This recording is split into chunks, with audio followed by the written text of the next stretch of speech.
अस्सलाम वालेकुम। आज की हमारी वीडियो का टॉपिक है how to control your ACOS। तो सबसे पहले ACOS हमें जानना होगा कि ACOS क्या होती है। What is ACOS? ACOS is advertising cost of sales. It is an important factor while determining your PPC campaign performance. ACOS की फुल फॉर्म है एडवर्टाइजिंग कॉस्ट ऑफ सेल्स।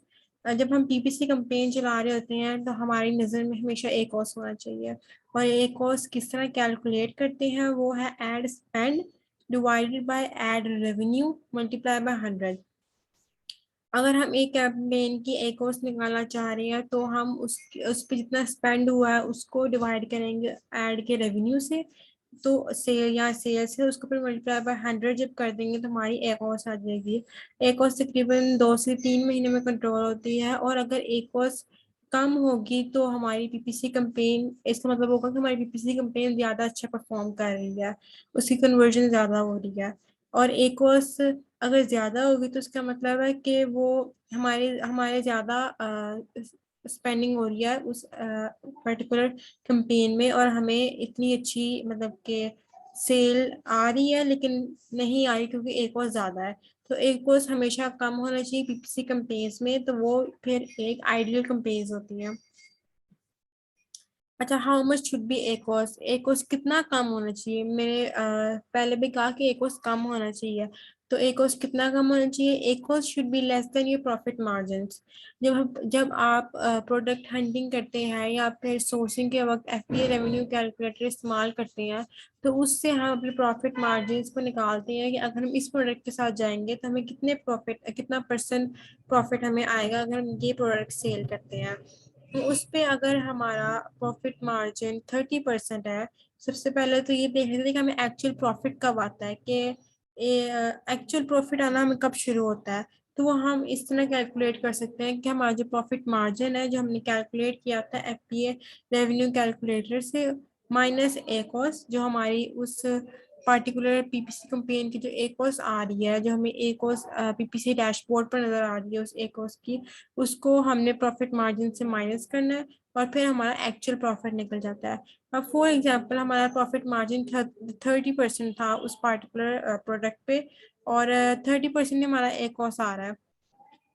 तो 30% माइनस 30% करेंगे तो 0% प्रॉफिट, यानी कि हम ब्रेक इवन एक्वस में है। ब्रेक इवन एक्वस यानी ना हमें प्रॉफिट हो रहा है ना हमें लॉस हो रहा है, क्योंकि 30% में से 30% निकालेंगे तो 0% प्रॉफिट आता है। तो इसका मतलब हमें ना लॉस हो रहा है हमें ना प्रॉफिट हो रहा है, तो हम इसको एक ब्रेक इवन एक्वस कहते हैं। तो इसके अगर तो हमें एक्चुअल प्रॉफिट निकालना है अपना PPC के साथ तो हमें हमारी एक्वस कम होनी चाहिए। अगर हमारी एक्वस कम होगी, फॉर एग्जाम्पल अगर हाँ हमारी 40% प्रॉफिट मार्जिन है और हमारी 10% एक और आ रही है, तो हमें 30% प्रॉफिट बचता है, जो कि होना चाहिए, इतना प्रॉफिट तो होना चाहिए। तो इसलिए हम कहते हैं हमारी एड कॉस्ट PPC कैंपेन्स की हमारी एड कॉस्ट कम हो ताकि हमें एक्चुअल प्रॉफिट आए। अच्छा, ये एक स्क्रीनशॉट है PPC कैंपेन की डैशबोर्ड का। यहाँ पर आपको नजर आ रहा होगा ACOS लिखा हुआ। अगर यहाँ पर ACOS नहीं लिखा हुआ आ रहा तो आप यहाँ से ऐड मैट्रिक पर क्लिक करेंगे और अपनी PPC कैंपेन का ACOS यहाँ पे डाल देंगे तो आपको यहाँ पर ACOS भी नजर आना शुरू हो जाएगा। हम यहाँ पर आपको नजर आएगा ACOS है 10.42%, जो कि बहुत अच्छा है। और सेल्स कितनी हो चुकी है? इनकी सेल्स हो चुकी है $31,000 और इतने इम्प्रेशन इनको पड़ चुके हैं, और ये आपको ग्राफ भी नजर आ रहा होगा। तो इसलिए यहाँ से हम अपना ACOS डिटरमाइन करते हैं और फिर उसको प्रॉफिट मार्जिन में से माइनस करके हम अपना एक्चुअल प्रॉफिट निकालते हैं। अच्छा, बात थे मेन पॉइंट के ऊपर, टिप्स फॉर कंट्रोलिंग ACOS। क्या अगर तो क्योंकि शुरू में ACOS आपका बहुत हाई होता है, वो 100% हो सकता है, 300% हो सकता है, और उसको हमने कम करना होता है ताकि हमारी एक एफिशिएंट PPC कैंपेन रन हो। तो उसके लिए कुछ टिप्स मैंने यहाँ पर लिखी हुई है। नंबर 1 है एनालाइजिंग सर्च टर्म्स रिपोर्ट। मतलब कि जब हम एक PPC कैंपेन चलाते हैं तो उसको हम एक वीक, जब हमने अपनी PPC कैंपेन सेट कर लिए तो उसको एक वीक तक हम उसे नहीं मतलब कि उसे छूते भी नहीं है। हम उसे जस्ट रन होने देते हैं एक वीक के लिए। फिर जब एक वीक गुजर जाता है तो हम उसके सर्च टर्म्स रिपोर्ट को एनालाइज करते हैं कि क्या PPC कैंपेन ने किस तरह वर्क किया, क्या इसके रिजल्ट्स हैं। तो हम सर्च टर्म्स की रिपोर्ट अगर एक कंपेन को हमने एनालाइज करना है, उसके रिजल्ट्स देखने हैं एक वीक के बाद, तो हम एक पीपीसी कंपेन की सर्च टर्म रिपोर्ट डाउनलोड करते हैं। ठीक है। और फॉर एग्जांपल अगर हमारी एक ऑटोमेटिक कंपेन थी तो हम उसकी सर्च टर्म रिपोर्ट डाउनलोड करेंगे और फिर उसको इस तरह देखेंगे सॉरी, उसको फिर हम इस तरह देखेंगे कि जो उसमें इररेलेवेंट कीवर्ड्स होंगे, क्योंकि ऑटोमेटिक कैंपेन में अमेजोन अपने आप से खुद जो प्रेफर करता है कीवर्ड्स जहाँ पे उसे लगता है कि हम रैंक हो सकते हैं, वो कीवर्ड्स पे हमें हमारी वो जो एडवर्टीजमेंट है वो शो करता है। तो इसलिए अगर तो उसमें इररेलेवेंट कीवर्ड्स आ जाते हैं, अब इररेलेवेंट कीवर्ड्स किस तरह आ सकते हैं ऑटोमेटिक कैंपेन में? फॉर एग्जांपल अगर हम stainless steel ice cream scoop sale कर रहे हैं, ये हमारा एक कीवर्ड है। तो आप देखिए इसमें आइसक्रीम स्कूप भी आया है, तो जब इसमें आइसक्रीम स्कूप कोई बंदा लिखता है, उसके साथ तो प्लास्टिक लिख देता है, प्लास्टिक आइसक्रीम स्कूप, तो उसके रिजल्ट में अगर अमेजोन हमें शो करता है तो उसका मतलब है वो तो प्रोडक्ट है ही नहीं, customer is not looking for it. Okay, so what we have to do is हमने उस कीवर्ड को उठाना है जो कि इररेलेवेंट कीवर्ड्स होंगे और सेल्स भी नहीं बना रहे। ऑब्वियस सी बात है, जब एक इररेलेवेंट कीवर्ड होगा तो उसकी सेल्स भी नहीं होंगी। क्यों? क्योंकि कस्टमर उस चीज के लिए आया ही नहीं है जिस चीज के लिए हमें सेल दे, हमारी प्रोडक्ट को परचेज करें। तो हमने ऐसे कीवर्ड्स आइडेंटिफाई करने हैं सर्च टर्म रिपोर्ट से जो इररेलेवेंट कीवर्ड्स हो और जो सेल्स भी ना बना रहे हो, उनको सबसे पहले हमने आइडेंटिफाई कर लेना है। और साथ साथ वो रेलिवेंट कीवर्ड्स जो सेल नहीं बना रहे, मतलब कि वो हमारे प्रोडक्ट से रेलिवेंट तो है, कीवर्ड्स तो रेलिवेंट है, लेकिन वो सेल्स नहीं बना रहे, हमें उस पर सिर्फ क्लिक्स पड़ी जा रही है, सेल्स नहीं आ रही। तो आपने क्या करना है, आपने ऐसे कीवर्ड्स को एटलीस्ट 15 क्लिक्स का चांस देना है कि अगर तो 15 क्लिक्स तक आपको इतनी ज्यादा सेल्स नहीं आई या फिर 5-6 सेल्स नहीं आई 15 क्लिक्स पे, तो आप इसका मतलब है कि वो सेल जनरेटिंग कीवर्ड नहीं है। अगर 15 क्लिक्स पे एक भी सेल नहीं आए तो आपको तो उसको फौरन बिल्कुल ब्लॉक कर देना चाहिए उस कीवर्ड को। क्यों? क्योंकि वो रेलिवेंट कीवर्ड तो है, लेकिन क्या सिर्फ वो हमारा बजट रन आउट हो रहा है। क्योंकि हम जब बिड लगाते हैं, फॉर एग्जांपल 0.70 सेंट्स हमारी बिड है उस कीवर्ड पर, रेलेवेंट कीवर्ड पर, और उस पर 15 क्लिक्स आ चुके हैं लेकिन कोई सेल नहीं आई, तो 15 × 0.70 सेंट्स जितना बनता है, इसका मतलब है उतने डॉलर हमारे खर्च हो चुके हैं उस कीवर्ड पर, हम उस कीवर्ड पर इतने डॉलर लगाए हैं और फिर भी एक सेल नहीं आई, तो उसका हमें कोई फायदा नहीं होता।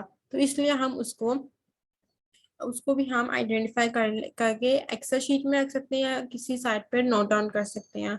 सेकेंड स्टेप हमारे पास होता है नेगेटिव टारगेटिंग।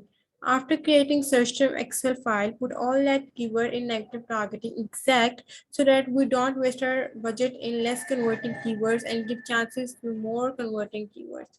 नेगेटिव टारगेटिंग बहुत इंपॉर्टेंट रोल करती है, ऑल्दो ये ऑप्शनल होती है पीपीसी कैंपेन में, इट्स नॉट वाइटल, लेकिन फिर भी हम नेगेटिव टारगेटिंग को अपनी पीपीसी को एफिशिएंट सेल्स जनरेट करने पर यूज कर सकते हैं। अब वो किस तरह? जैसे कि हमने फर्स्ट स्टेप में सर्च टर्म रिपोर्ट डाउनलोड की थी और उसमें से कुछ ऐसे कीवर्ड्स निकाले थे जिनसे जो हमारा बजट खा रहे थे और हमें सेल्स नहीं आ रही थी। वो थे इरेलीवेंट कीवर्ड्स जो सेल्स नहीं बना रहे थे, और दूसरे थे रेलेवेंट कीवर्ड्स जो वो भी सेल नहीं बना रहे थे। तो वो दोनों कीवर्ड्स को हमने उठाना है और उस कैंपेन की नेगेटिव टारगेटिंग में एग्जैक्ट कीवर्ड फ्रेज में जाके हमने डाल देना है। इससे क्या होगा?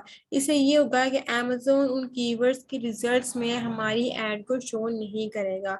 जब वो हमारी ऐड को शो नहीं करेगा तो इसका मतलब है कि हमें क्लिक्स नहीं पड़ेंगे, और जब क्लिक्स नहीं पड़ेंगे तो हमारा बजट वेस्ट नहीं होगा। और इससे क्या होगा कि जो दूसरे कीवर्ड्स हैं, जो ज्यादा कन्वर्टिंग कीवर्ड्स हैं, जिनका कन्वर्जन रेट ज्यादा है, उनके हम बिड हाई कर सकते हैं, उनको ज्यादा चांस मिल जाएगा, बल्कि वो टॉप पे आ जाएंगे आहिस्ता आहिस्ता करके, और उनको क्लिक्स भी पड़ेंगे और सेल्स भी आ रहे होंगे। कन्वर्टिंग रेट अगर ज्यादा होगा तो इसका मतलब है सेल्स आ रहे हैं उस कीवर्ड पर, तो हमने उसको ज्यादा चांस देना है, उन कीवर्ड्स को ज्यादा प्रेफर करना है एज पर के वो कीवर्ड्स जिन पे हमें सेल नहीं आ रही। ठीक। तो इसलिए हम कहते हैं कि 1 वीक तक अपनी पीपीसी कंपेन को चलने दें, ताकि हम एक वीक बाद हमारे पास कोई रिजल्ट हो इस कंपेन का, कोई रिपोर्ट हो जिसे हम एनालाइज करके ये सब टिप्स एंड ट्रिक्स कर सके। तीसरा हमारे पास आता है increase the bid of high converting keywords. High converting keywords कौन से होते हैं? हाई कन्वर्टिंग कीवर्ड्स वो कीवर्ड्स होती हैं जिनका कन्वर्जन रेट ज्यादा है। इसका कन्वर्जन रेट ज्यादा होने का मतलब ये है कि अगर तो हमें 15 क्लिक आ रही है किसी कीवर्ड पे और उसमें से 10 लोग परचेज कर रहे हैं हमारी प्रोडक्ट, 10 सेल्स आ रही है, तो इसका मतलब वो हाई कन्वर्टिंग कीवर्ड है। तो उन कीवर्ड्स पे हमने अपनी बिड इंक्रीज कर देनी है, हमने ज्यादा बिड लगा दी है ताकि उन कीवर्ड्स के रिजल्ट में हम टॉप में शो हो और इस तरह उस कीवर्ड में हम रैंक भी हो जाएंगे। और चौथा हमारे पास ये आता है, while analyzing search term report also pick out the profitable keywords and put them in exact campaign with high bid। जब हम सर्च रिपोर्ट्स का एनालाइज कर रहे होंगे तो उसके दौरान हमने क्या करना है, हमने ऐसे प्रॉफिटेबल कीवर्ड्स निकालने हैं।